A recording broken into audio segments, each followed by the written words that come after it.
you so much. Nako, ako ang dapat magpasalamat dahil sabi ko itong programa natin na Konsihal Evelyn ay para sa mga Pilipino na ginagawang very proud tayong mga Filipinos all over the world, no? And you are one of those that make us proud. Kaya sabi ko ay in-reach out ko, no? Nung actually, alam nyo mga kababayan, ganito po ka accommodating itong si Konsihal Evelyn dahil sabi ko lang sa kanya the other day, pwede ba kitang i-guest? 'Di ba? Oh, and she made way for us to have her this evening. And for that matter, ngayon tanghali diyan sa Pilipinas. Evelyn, alam mo, ang lagi nating gustong malaman at ang gustong malaman ng ating mga kababayan na nakikinig sa Radyo Agila, ano ba ang istorya mo? Bakit ba ikaw ay nakarating sa Amerika at sabihin na natin, saan ka ba nagmula diyan sa Philippines? I grew up in Santa Ana, Manila. I don't know if everybody's aware na it's I went to school in Santa Ana Elementary School, and then in high school I went to Manila High School. Then my brother, actually my father died when I was really young, 5 years old, and two of my brothers, they're the ones who raised me. And it's actually they're half brothers of mine because my mom and dad, they were with biyudo tsaka biyuda sila, and then they had me. So but I'm very close to my brothers and sister on the mother side because the other family is all over, very far away from us, from Santa Ana. So we're very poor, Don. I grew up not having enough. So my brother joined the Navy to support us, and that gave our family a way to survive. And then when I was in high school, going to college, my brother who raised me was killed in Vietnam. Oh, okay. Yes. So, but he already petitioned us, my mom and I, because my father died when I was 5. So it's just my mom and I. We went to California, and he always instilled in me, my brother, that for to be patriotic, to give back to the community, to give back to our country and our adopted country. My brother was like a father to me, both my brothers, and so I think that's how, when people ask me how did you get into politics, I think the my Pero, Evelyn, ang normally kasi napakaraming mga kababayan natin, lalo na pagka nakarating dito sa Amerika. Kasi yung tatay ko Navy kasi yung tatay ko sundalo Ikaw pala, kapatid mo ang kumuha sa iyo. Tama ba ang understanding ko? Yes, my brother. So how old were you then nung ikaw naisipan nilang i-petition para dalhin dito sa Amerika? Right after high school. Right after high school. We were in the process of moving to, my mom and I were in the process of moving to California, and that December, actually December 16, when my brother was killed. But in action, diyan sa sa Vietnam. Danang, Vietnam. Yeah. He got killed. Minsan pagtataka ka, 'di ba? Dahil sa kaya ko nasasabi yan Evelyn, kasi itong Milpitas, kung saan siya po ay one of the city councilors, at itong San Jose, kung saan ako nando naman, abay magugulat ka if you are coming from the Philippines and you come to these cities. Magugulat kayo, biglang napakaraming Vietnamese, di ba? Oh, Eh, oh. nagtataka ka dahil sa Philippines, ang pinanonood natin sa TV, Evelyn, US tsaka laban ng Vietnam, di ba? Yun ang gera lagi nakikita natin sa TV noon. The Tapos irony, pagdating dito sa Amerika, puro Vietnamese, di ba? I, my only child, my daughter, Ah, my only daughter, she married a Vietnamese. okay. So half Filipino, half Vietnamese, half Chinese. Because my husband is half Filipino and half Chinese. That's why Okay. my last name is Chua. Okay. Ang iyong asawa ay dito mo na rin na-meet sa Amerika. Actually, in the Philippines. Okay. Yes, this is like funny because my friend, my good friend's father was running for mayor in Bulacan. So Okay. Evelyn, she asked our friends, say, "Hey, do you guys know anybody that can take pictures?" And my husband loved to take pictures, and that's how I met him through a Yun. campaign.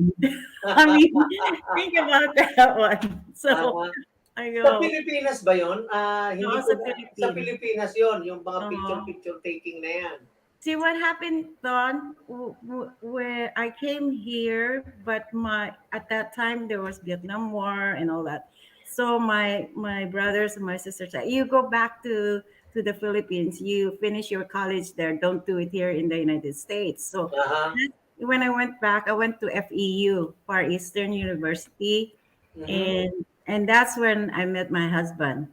When I went back Okay. to study and got my college degree. Pero ano ang nauna, yung picture taking o yung na-meet mo siya sa school? Picture taking. Picture taking, diba? Sabi ko sa'yo, sa campaign nga nakakatuwa. I just realized that na we met in a campaign, my friend's father's campaign. So, Okay. And back then, your father's friend is running for a mayoralty post. Is that yes, correct? yes. Unfortunately, what happened before the election, he had a heart attack and he passed away. So it was really Oh. sad. Yeah. So, So hindi natuloy. hindi natuloy. So, Ayun, di ba? So, mhm. ah nasa Philippines ka, ang nag-petition sa'yo, yung kapatid mong nasa Vietnam, tama, di ba? Right. Yes. Oo. At So, siya ay sundalo rin, di ba? my US Navy, like, US yes. Navy, Mhm. oo. Ngayon, ang nakuha ka ba niya muna before he passed away o That was ah, the Yeah, that was the sad part because we were in the process of being an immigrant, right? And he ah, passed away. So my sister, my oldest sister, is the one that continued. You need a, what do you call that? Supporting document who's going to support aha, you in the U.S. And she's the one who guaranteed that we will be supported. ayun, di ba? Yes, so, So yeah. napakarami pa lang na, na ano tawag dito, mga nakatulong sa iyong pagbiyahe papunta rito ng Mm-hmm. Amerika. Ikaw ba ay ang first is nadating mo ba dito ay sa California agad? Oh, yeah. My sister was living in Daly City. So we were Okay. in Daly City for a few months. And then we moved to San Mateo because I found a job. I found a job in San Mateo. And then we moved to San Jose. Oo. Hindi Yeah. ka ba na na kumbaga natakot nung dumating ka dito sa Amerika? San Francisco Airport, di ba? Mm. Kasi pagdating mo ng San Francisco Airport, yung nagtutulak ng mga elderly, Pilipino, yung mga nag-aayos doon sa airport, mga Pilipino, baka naisip mo, teka na, illegal recruiter yata ako. Baka mukhang nasa Ilocos Norte lang yata ako. Hindi mo ba naisip yon? Hindi naman. The Filipinos I met at the airport, they were all friendly and welcoming. So Uh, fortunately, I had a good experience. Kaya hindi maganda yung dinatnan ko. kumbaga. Aha, Filipinos are so friendly and they're so nice. They take tama. so they just make you feel good. So, Aha. Mhm. Ayun, 'di ba? Ngayon, ikaw kaga-graduate mo ng high school, 'di ba? So, mm, ikaw ay ang college mo the whole time was here o umuwi ka ng Philippines para i-pursue yung college? oo, kasi ayaw ng mga kapatid ko na nandito ako sa Amerika kasi magulo-gulo. Maraming demonstration nun eh. Dito sa Aha, Amerika because of the Vietnam War, 'di ba? So aha. sabi niya, uwi ka muna doon, magtapusin mo yung college mo, huwag ka dito. Oo. Doon ko Nung, umuwi ka, diyan ka pamantasan nag-aral? sa Manila High School. I'm Manila sorry. High School. Yeah, when I went back, I already graduated high school. So I went to FEU, Far Eastern University. Mhm. Medtech ako eh, graduate. Sa Pilipinas. Mm. Yan. So, dinatikman mo na ang Amerika, 'di ba? Sa umuwi ka. Ikaw ba ay parang nagkaroon ka ba ng, dalawang isip na, "Teka, ayoko na yatang bumalik ng Amerika," 'di ba? Alam mo naman ang stress level dito, 'di ba? Sabi Mhm. nga natin ay, ang, USA ay United States of America. Pero totoo yan, Dan. Because remember when I went back for college, right? That's where I met my husband.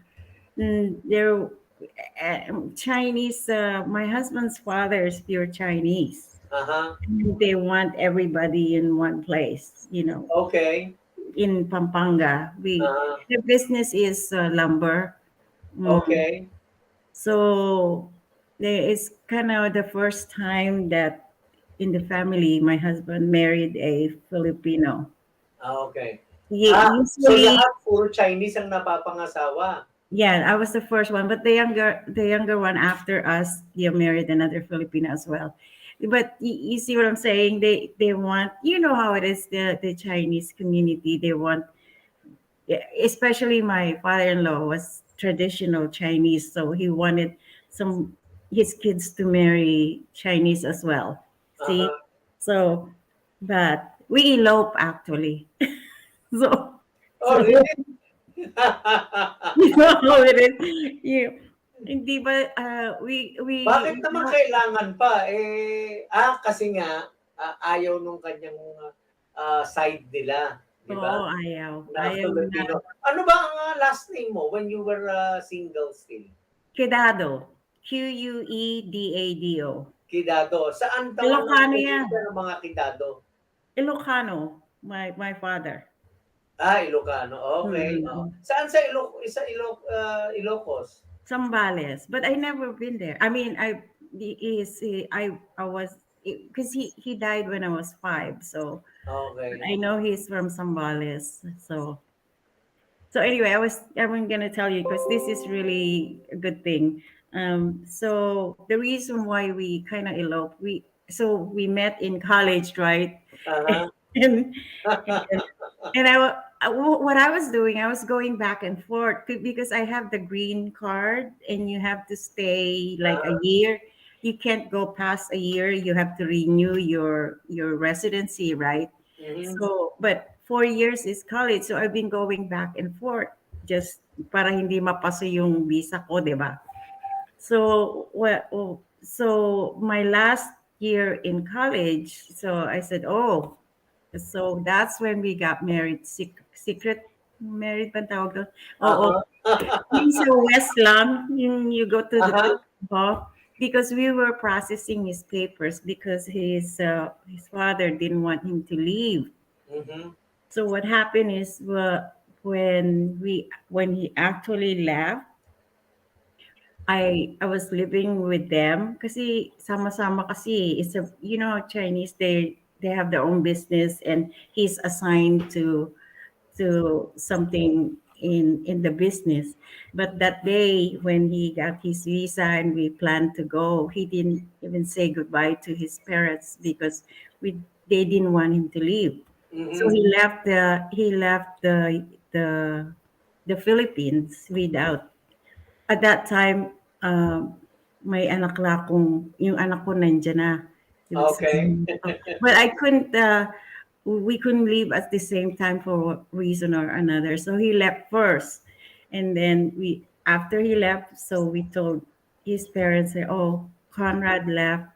He's in the United States. And they're like, oh, it was not a happy scene.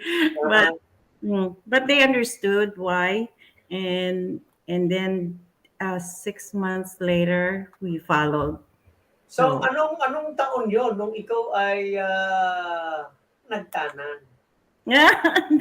Ayun nga ano, alam mo taon yun na 19 ano ba yun? Nung nag-settle down dito, yung kasama ko na yung mga anak ko, yung anak ko Uh-huh. tsaka asawa ko. So, bumalik ka rito pala ay may mga anak ka na. Isa lang, May isa. anak mo ko. Ilan ba ang naging anak ninyo? Isa lang, Isa. babae. Okay. So, ngayon grown up na yung anak mong kaisa-isang yon. Yes, and she's Where is she now? she's in Saratoga. They live in Saratoga, Mhm. and I have two grandchildren, both Okay. Is granddaughters. she is she married to a Filipino or You remember Vietnamese? Vietnamese nga? She Okay. married her boy her classmate. Okay. He- Kamusta naman yung apo mo? Marunong bang mag-Tagalog o Vietnamese ang tendency? Wala pare.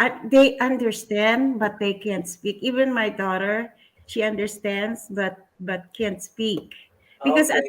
at that time when we first came here, di ba, ayaw mong parang behind kung if you don't speak English. So we didn't speak Tagalog to my daughter because I thought, which is not that was not a good decision. I should have enforced the Tagalog language to her. Yeah, she Uh-huh. blames me too. Said, "Yeah, ma, it's you did it. I should have learned to speak Tagalog because he never Mhm. speak to me in Tagalog because I didn't want her to be left behind when she went to school. But Mhm. but but they learn, they adjust. But I didn't know that. Okay. So anyway, Ah, so we ngayon, started remotely now. sabi nga, no, nakarating ka na ng Amerika, nag-aral ka sa Philippines, tapos balik ka ng Amerika. Mm-hmm. Ano ang naging unang trabaho mo pagbalik ko sa Amerika? Kasi sabi mo, ikaw ay nag-medical technologist. Were you able to work as a medical technologist? No, because I left as soon as I graduated from we left the Philippines. So I Mhm. never used my Bachelor of Science in Medical Technology because when we came here, it was the computer revolution. So everybody was working in computer. So I said, "Oh, gee," and you have to study, you have to get your license, but I didn't have that opportunity because I have a child and my husband, and we have to earn money, right? Diba? So my very very first job is because at that time we were living in Daly City. I was a sales clerk at Emporium. I don't know if you remember Emporium in San Francisco. In San Real big, Francisco. yeah, the real big store on Uh-huh. Market Street. Sa Lombard Street. Yeah, it's Market Kaya Street. alam mo kasi ako'y dumating naman dito ay 2005 eh. Oh, Kaya I think really? wala na yata noon eh, Wala no? na yan. Wala na Wala siya. na, oo. Oh, so that was my first job. It was supposed to be for Christmas only, like a month, but they liked me, and then they extended me for another 2 or 3 months. So Mhm. that was my first thing, my very first job, and then I got into office work after that. And it was not easy. You know how it is, Don. Aha. We stayed with my sister for 10 days, and we found our apartment and Conrad, who is not used to working, but he's really, you know how it is when you have a child. Mhm. He was kind of spoiled too in the Philippines because they have their own business, but he took any job that he could take, like Mm. washing dishes and waitering and all that until he got back to Manila. Ayun. Mhm. Nako, napakamakulay po nitong ating, kaya pala nagsuot ka ng pula kasi Christmas eh, makulay. makulay. Makulay ang buhay ni Konsehal Evelyn, ano po. At sabi ko, pagka kayo nagkaroon ng pagkakataong makaharap niyo po itong si Konsehala, nako, napaka down to earth at napaka accommodating po sa ating mga kapwa Pilipino. Well, of course, she is also friends with a lot of politicians, women politicians that are here based in California and elsewhere. Ano po? Kaya nakakatuwa na makakita tayo ng kababayan natin na nandyan at isa sa mga pangunahing leader. Nako, pagkwentuhan po naman natin bakit siya napunta ng politika, ano pa yung mga naging trabaho niya, at kung ano-ano pa, para nan sa ganon ay malaman po ninyo at sa mga susunod na pagkakataon, baka kayo magkaroon ng mapalad na kayo makaharap siya. Maikukwento nyo ngayon kung ano yung, at alam nyo kung ano yung kanyang history. Babalik po ang Radyo Agila sa Amerika. Sandali po lamang at tayo magpapakilala.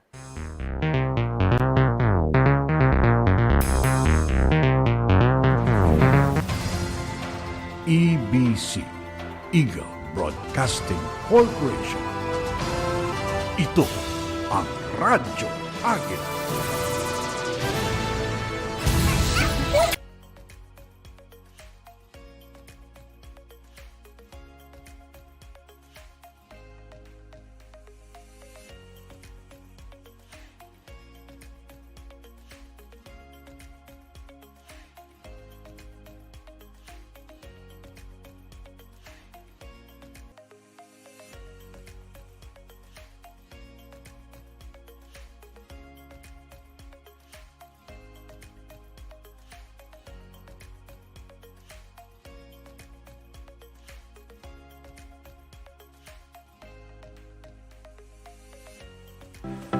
Ate Cha, busy ka ba? Hindi naman, bakit? Paalalahanan natin ang ating listeners tungkol sa pagkain ng masusustansyang pagkain gaya ng mga mabiberdeng gulay tulad ng kangkong, talbos ng kamote, broccoli, spinach at marami pang iba. Uy, mga isdang sagana sa omega-3 gaya ng tuna, mackerel, tilapia, sardinas. Citrus fruits tulad ng suha, dalandan, kalamansi at lemon. Diyan nga pala, hindi citrus ang mansanas, peras, pakwan, saging, berries at mangga. Baka kasi ito ang kaisipan ng iba. Pero sa totoo lang, napakaraming masustansyang pagkain na hindi naman mahal kung tutuusin na makatutulong para lumakas ang ating immune system. Lalo na nga sa panahon ngayon na may pandemya, kailangan na malakas ang ating katawan para may panlaban tayo sa iba't ibang sakit. At syempre, tuloy pa rin ang pagsusuot ng face mask, madalas na paghuhugas ng kamay, pagdadala ng alcohol at syempre yung social distancing. Mabuti nang sumunod sa health protocols para na rin sa ating kapakanan. Paalalang pangkalusugan ng inyong mga kaibigan sa Radyo Agila.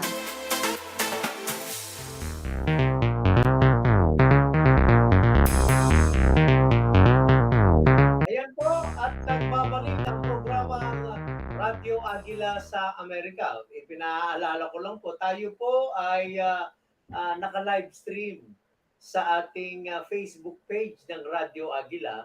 Tayo rin po ay live sa ating YouTube channel. Kanina, nung nagko-commercial, tinatanong ni Konsehala Evelyn, mapapanood ko ba ito mamaya? Forever yung pong mapapanood dito dahil sa yan kaya ma-share nyo dun sa mga nakamiss na mga kaibigan ninyo. No?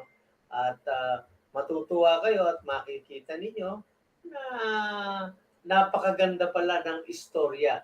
Ito po, kapiling natin, konsehala ng Milpitas, California, ang ating kababayang si Miss Evelyn Chua. Na-share na niya sa atin, yung kanyang pag-aasawa, pati yung pagtatanan, di ba?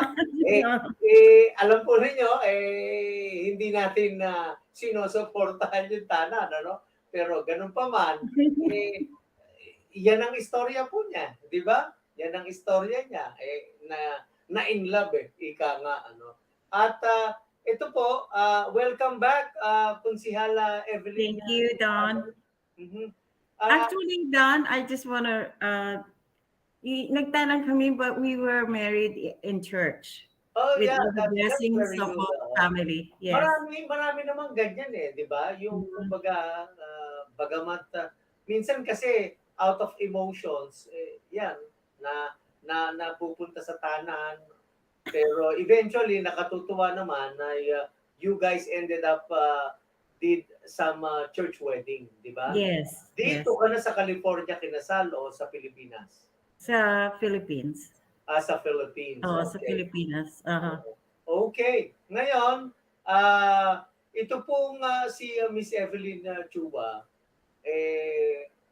tumakbo sa pagiging konsihal na pumasok sa larangan ng politika. Pero bago ka pumasok sa larangan ng politika, ano ang naging trabaho mo, Evelyn?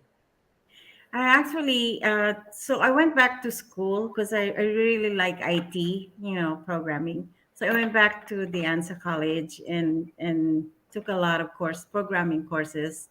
So I ended up being a programmer and then a lead programmer and then project leader and then project manager for Long's Drugstore. And I was there for like a long time, like almost 10 years, I think.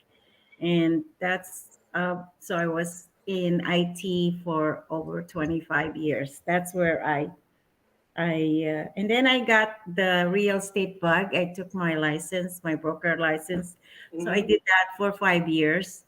And then I went to the Philippines, back to the Philippines after that. We were in the Philippines for 5 years because my husband is a expat. Okay. We stayed at Alabang. He was working there for a few years. We were there for 5 years, I think. Okay. Working Alabang, ha? Alabang girl ka pala, ha? Maganda kasi yung sa Ayala Alabang, Aha. they house us. They give Okay. So hindi ka nag-invest na bumili ng property doon. Wow, sayang sana no. Ang ganda eh. Maganda, oo. Ang Oo, ganda ng madaling mag-equity ang property along that area, di ba? Lalo Yes. na ngayon yung sinasabi niyang BGC, di ba? Ano yun? Yung bagong punta, parang ano siya, parang green belt ng Makati. Ganon. Yan yung bagong green belt. Ikaw Wow. ba, Evelyn, ay bumabiyahe pa ng Pilipinas after? When The was the last last time you were in the Philippines? The last time was a few years ago for our high school reunion, Manila High School reunion. I was there. Okay. Mm. Ngayon, nagtatrabaho ka, di ba? Ang ganda ng sweldo dyan di ba? Ang nakalulungkot po, mga kababayan, dito po sa Amerika, di ba? Yang katulad, di ba, ka-interview ko si Mayor Joyce Teves. Yes. Dati yung mayor ng Milpitas, isipin ninyo part-time lang yung pagiging mayor na trabaho. Di ba? At ang may full-time na trabaho. Gusto natin ipaalam ngayon, ano naman ang sitwasyon ng isang konsihal?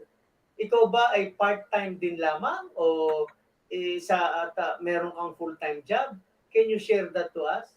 So I actually retired from corporate work, and that's when I decided to run for council because they asked me, and probably already, I was the campaign manager for Mayor Steves. Okay. So we that's how did I get involved in politics? One day, a good friend of mine called me and said, "Hey, do you want to join us for a meeting?" So I went, and it was for Henry Manayan. Henry Manayan was the first Filipino-American mayor of Uh-huh. Milpitas, and that's how I got involved. But they call me the kingmaker or the queen maker because I Nako. have like Henry and then Joe. But I never wanted to be an elected official, to be honest. I Uh-huh. just want to put all the good Filipino Phil-Ams to public office. That's what I was trying to do. But finally in 2020, really somebody said you have to run because we don't have any more candidates to run. I said okay. So that's what I did. Mhm. So, ganun pala ang nangyari, ano? Ikaw pala ay nag-campaign manager din ni Joe Esteves. Pero napakahirap din ng ang dami kasi ibang-iba ang ruling ng parang pagkakampanya dito as compared to how we do it in the Philippines, di ba? At Mhm. yung pagre-raise lang ng funding Mhm. napakahirap, di ba?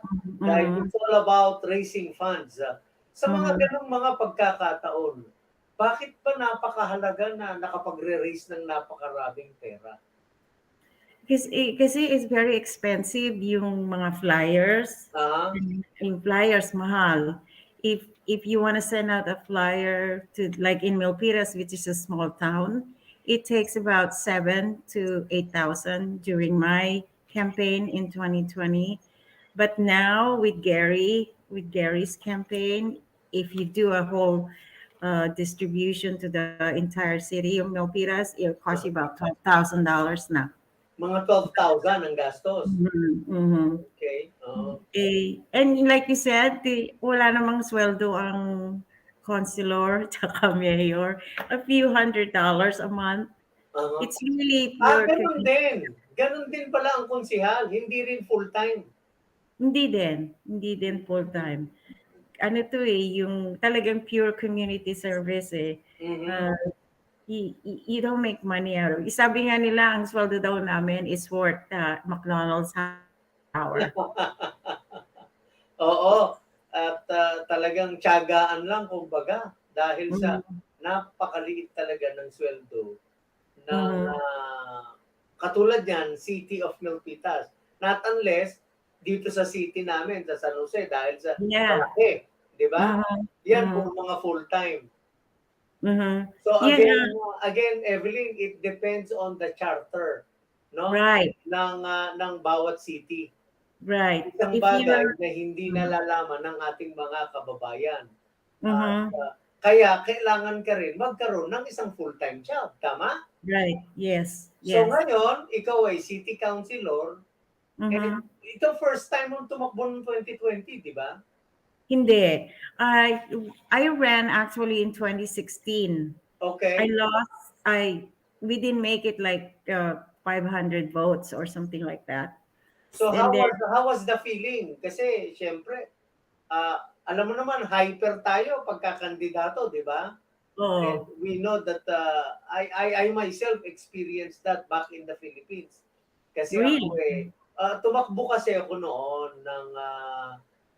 nung ako ay nasa kabataan. Mhm. I was voted twice to be KB chairman, Wow. kabataang barangay.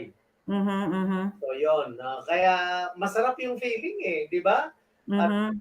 yung election night, kakaiba feeling, di ba? Mhm. Mhm. Lalo na dito sa Amerika, mas exciting kasi meron tayong vote by mail, di ba? Yes. Mhm. Na yun kaya nagtataka yung marami, pagkatapos nung 8 o'clock na cut off, di ba?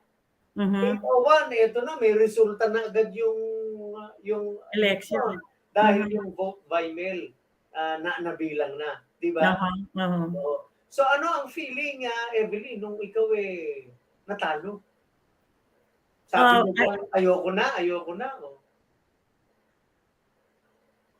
So, how did you take it? How did you take it? Naku, medyo nag-freeze yung ating kausap, no?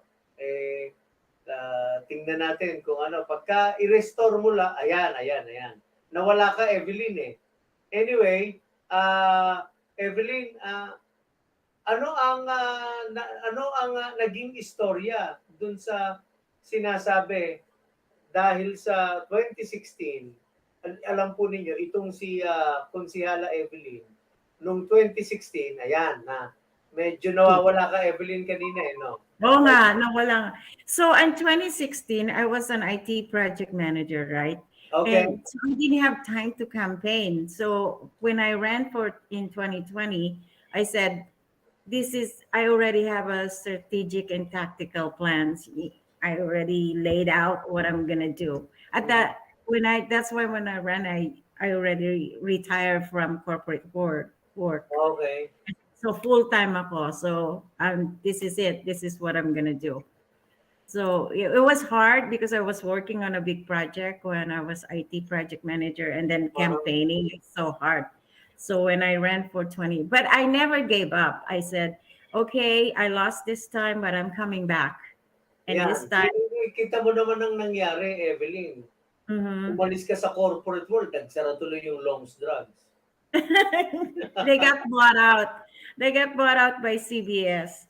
Yeah. Mhm. Ayan. So that's what. So nung natalo ka pala, lalo kang na-motivate na sabi mo next time I will run again and I will make sure I will make it this time. Ganun ba nangyari, Evelyn? Ayan, ako, medyo palagay ko humihina yung signal nitong ating kasamang si Evelyn. Ayan na siya. So lalo ka palang na-motivate na tumakbo after nung pagkatalo, di ba? Tama ba, Evelyn? Ayan, nako, nawawala po sa signal itong ating kababayang si Miss Evelyn Chua. Ayan na, balik na siya. So Evelyn, so you were more motivated after 2016 to actually run again, and this time you wanted to make sure that you win. Yes. So that's what I told everybody. I don't care who run against me. I don't care what happened. I'm going to run again and I'm going to win. Mm-hmm. What were the changes that you did? Go ahead. As you know, for many years, like yourself, I've been a community leader. I've done a lot of, I was on several commissions, and I really do my community service to the community, to Milpitas. So they know me already. So the change that I did is when 2016, I only walk Milpitas like 3/4 of Milpitas. 2020, I walk Milpitas 3 times. Okay. That's a big difference because I really reached out to the residents and introduced myself and showed my platform and what I'm going to do as a council member. Mm-hmm. So that's the big difference. Yan pa isang gusto nating i-share natin sa ating mga kababayan. Kasi alam po ninyo dito, kadalasan, pagkakatukawan, hindi ka naman pinagbubuksan eh. What were your experience, Evelyn, when you were doing a lot of door knocking? What happened, Don, which is really another unique thing that happened to me, it was the pandemic.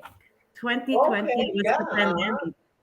So it was really tough because I would go out there. I announced July 1st that I was running. So I wanted to start walking, right? Mm-hmm. But I would walk. I was the only one on the street. I have my mask, my gloves, and I would knock and I would step back. Most of the time in July, they didn't open the door, but I just left my flyers because pandemic. Remember, at the height of the pandemic was 2020, like March, April. You know.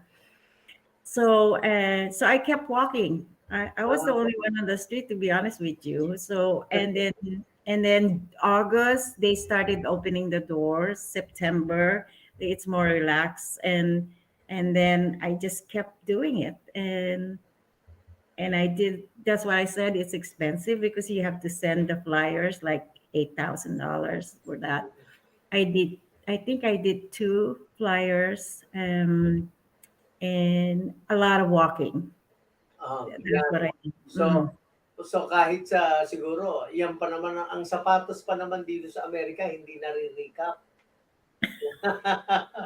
Hindi katulad sa Philippines, napakaraming nagre-repair, ano? Oo, So, dito. so iba naman ang feeling kasi syempre talo ka ng 2016. Mhm. Ngayon, 2020, revenge, di ba? Ah, ilan ang konsehal na tumakbo and how did you end up? I think there were 8 candidates Okay, for for one two position o seats. ilan? Dalawa for two Dalawa ang seats. mananalo. Okay. Uh-huh. So I got almost like 9,000 votes, which is a lot for Milpitas. And then, and the other counselor, he got 200 or 300 more than me. So, but I'm number two. So I didn't care. I didn't care as long as I'm in, right? Yeah. Eh, Mhm. we need to, right? Back then. Yes. Mhm. Kung nakuha mo yung cut. Eh, Yeah, the magkano first. ilan naman ang difference nung pumangatlo? Do you remember? Yes, it's over 1,000, like Okay. 1,200. So it's Okay. really like a big gap Uh-huh. between the second me So and the third. on the night of the election, nung natapos, nung lumabas yung result, nakita mo agad clearly number 2 ka. Yes. Mhm. So Mayor Tran was there, Mayor Tran, Ah, and because he was getting reelected too as mayor. So what happened is in US, in cities like this, like you said, the absentee ballots are counted first, but ah, it's very indicative of what's gonna happen at the end. Usually the first two will keep their place until the last days of counting. ah, Indicative yung gano'n kasi maraming nabibilang na balota. mhm, So I was kind of like I was optimistic about it, but really cautious as well. But it was good. mhm. So, after nun, ano ang naging advokasya mo, Evelyn? Kasi siyempre, oops, panalo na ako. Di ba? I have to go into action now. What was the very first thing that you actually did? So because it's pandemic, my oath taking is not at City Hall. It was Zoom. Mhm. So that's another one. I didn't have the pleasure of being sworn in office. It was Oh, a tape ah. one. Yeah. Gracious, ipakita mo nga yung mga picture na ipinadala ni Konsehala Evelyn para naman sa ganun makita nila kung gaano kadikit ang ating konsehala sa mga kababayan natin dito sa Amerika. So Evelyn, sorry kung na-cut off kita pero ano yung parang naging una mong nais na mga ginawa nun? So I said, because this is like being an elected official is not a long time thing. I said I'm gonna do my darndest to to help the community, to help the residents, and also to promote and encourage more capable and committed individuals to run. Aha. And I'm reaching out, as you know, to a lot of Filipinos, a lot of our kababayans to get involved in governance. That's one of my objectives as well. Right now, it's really public safety because of what's going on, not just in Milpitas, but as you know, in the United States, that's number one on my list. Aha. Tackling homelessness as well, helping the business community, Mhm. and also the quality of life of our residents, and being fiscally responsible for the tax dollars that the city is managing, actually the council is managing. And I've done a lot, and I'm so proud of it. We help the small businesses in Milpitas, like giving $5,000 to small businesses in Milpitas. Mhm. We got money from ARPA, the American Rescue Plan. So Aha. we did that. We allocated over $1 million for that, and that's what my initiative is. And also and and one of my newest project, which is the ongoing right now, is, as you know, catalytic converters are being stolen. Aha. uh, so I we good thing I recommended and was approved by the council to allocate some funds to address the catalytic converter prevention, theft prevention, and so that's ongoing. So I like that, and also I extended the our senior center is only open from Monday to Friday. I Aha. And you have a very nice senior center, di ba? Yes, yes, you've been there. So Aha. I'm extending. I'm through the council. It's got extended to Saturday from 9 to noon, because Mhm. some of our kababayan, some of the residents, they take care of their apos grandchildren, so they don't Monday to Friday because their kids are going to school. I mean, job, Aha. work, so they don't have an opportunity to partake in the senior center activities. So now it's open on Saturday. They can at least go there, Ayun. which is a good thing. Yes, aha. Mhm. So there's a lot. Nakaka alam mo, Evelyn, maalala ko meron kang isang ipinadalang picture ano, yun palang mayor ng Los Gatos, Filipina rin. Yes, the first Filipino American mayor in Santa Clara County. So proud of her, Mariko Sayok. Santa Clara County. Right. Eh, hindi ba si Esteves ang una? Sa lalaki. Sa Mhm. babae siya. Sa babae siya. Okay. Yeah. Ikaw ba ang unang Filipino-American na konsyala na babae? Oh, nag-freeze na naman. Yan, nako. Ipinakikita natin, alam po ninyo, ang nakakatuwa dito si kay Konsihala Evelyn, ano, sa tuwing iniimbita ko po siya sa mga event, no? Maging ang yung event ng mga Iglesia ni Cristo, ano po, ay nandyan lagi yan, di ba? Napakadali na makasama. Kaya very close itong si Konsihala Evelyn sa Filipino community. Tama ba, Evelyn? So, na-cut off ng konti. So, oops. Is it cut off again? No, Ano? you're okay. You're good. Oh, we're good. So, I'm the first Filipino-American woman council member of Milpitas the last 68 years. Oh, So, okay. hopefully not the first, I mean, first but Yeah, not the hopefully. Alam mo, nakakatuwa nga yung ano mo dahil sa yung pong kababayan natin yan, nasa picture niya na pinakikita, nanalo yung kanyang minamanok na si Gary, no? Si Gary Yay! Barbadillo, di ba? Oh, Uh-huh. yan, kaya So, dalawa na kayong Filipino nandyan yes. sa Mhm. Milpitas City Council, ano? Yung mga iba nating mga kaibigan sa ibang cities, hindi pinalad. Of course, ano, hindi naman mga Pilipino. Si Lisa nanalo na di ba? Di ba? Si Lisa Gilmore panalo. Si Lily May Yes. nanalo ba o talo? Hindi eh. Sayang. Hindi rin nanalo, no? Oo. Pero si Lisa Gilmore nanalo. Kaya nga, declared na ba siya? Because napakaliit ng difference di ba? 776. Yesterday was the last day. Oh, actually, yeah, yesterday was the official count, ending of the Okay. official count. So she won. And you know how she is. She really advocates INC, and you know how she always say, "Hey, how come I was not invited?" or something like that. I'm gonna see her next week. She has a victory party. I'm sure she's going to invite you. I Uh-huh. will see you there. Uh-huh. I'll send you the Well, flyer. and I will sure I am sure I will attend, no. Anyway, Yes. Evelyn, wala na tayong oras, ano. I'll give you the opportunity. Baka meron ka nais na hatiin o sabihin. Nasa iyo ang pagkakataon. Konsihala Evelyn Chua. Thank you so much, first of all.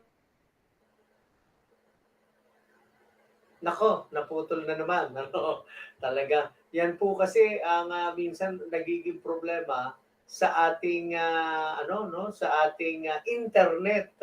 Sabi sa akin, For all the teka, Silicon Valley ka, hindi ka dapat na, pero minsan nagiging ganyan po. Ayan na, balik na si Evelyn na Gracious. Yan. Salamat po. Thank you so much, Dawn, for the invite. And you invite me anytime, I'll be available. And I'm just really happy to get involved with INC. And I know this is not the first time. I know I'm gonna be there with you whenever you call me. I'm there. And thank you for Ka Eduardo again. Happy birthday, even though it's a few weeks ago. Uh-huh. And please, and also all the INC, Father Mark and Chris and everybody, Brother Ed, Father Jim, and I'm just beginning to know the INC family, and I feel like I'm part of it. So thank you so much.